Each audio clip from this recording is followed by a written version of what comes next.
இந்த சிறுபான்மை சகோதரர்களுடைய ஓட்டு வாங்கிறதுக்காக ஒரு பக்கம் கோடி கோடியா செலவு பண்ணி தமிழ்நாட்டு காங்கிரஸை தூக்கி பைக்குள்ள போட்டுக்க வேண்டியது, இன்னொரு பக்கம் கட்சியை காப்பாத்திக்கணுங்கிறதுக்காக பாஜகவோட மறைமுக கூட்டணியில் இருக்க வேண்டியது, ஒரு பக்கம் கதர் வேஷம் போட வேண்டியது, இன்னொரு பக்கம் காவி வேஷம் போட வேண்டியது. நான் முன்னாடியே சொன்ன மாதிரி திமுகவுக்கும் பாஜகவுக்கும் ஒரு அண்டர் கிரவுண்ட் டீலிங் இருக்குது. எப்போ சொன்னேன்? கிட்டத்தட்ட ஒரு 1.5-2 வருஷத்துக்கு முன்னாடி சொன்னேன். அன்னைக்கு சொன்னது இன்னைக்கு இந்தியா முழுக்க எதிரொலிக்குதா?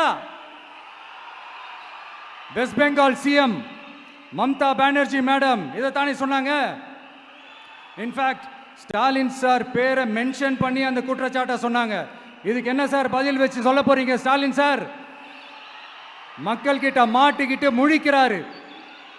இந்த தேர்தலில் திமுக தோக்க போறது உறுதி.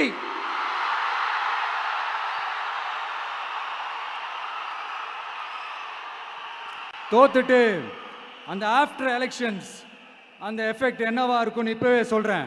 கட்சியை காப்பாத்திக்கணும்ல, ஏகப்பட்ட கேஸ்லாம் இருக்குதுல்ல, லஞ்ச கேஸு, ஊழல் கேஸு, திருட்டு கேஸு, அவங்க குடும்பத்து மேல, மினிஸ்டர்ஸ் மேல எல்லாத்தையும் காப்பாத்திக்கணும்ல. போய் மோடி அவர்கள் காலையும் அமித்ஷா அவர்கள் காலையும் திமுக விழுதா இல்லையான்னு பாருங்க.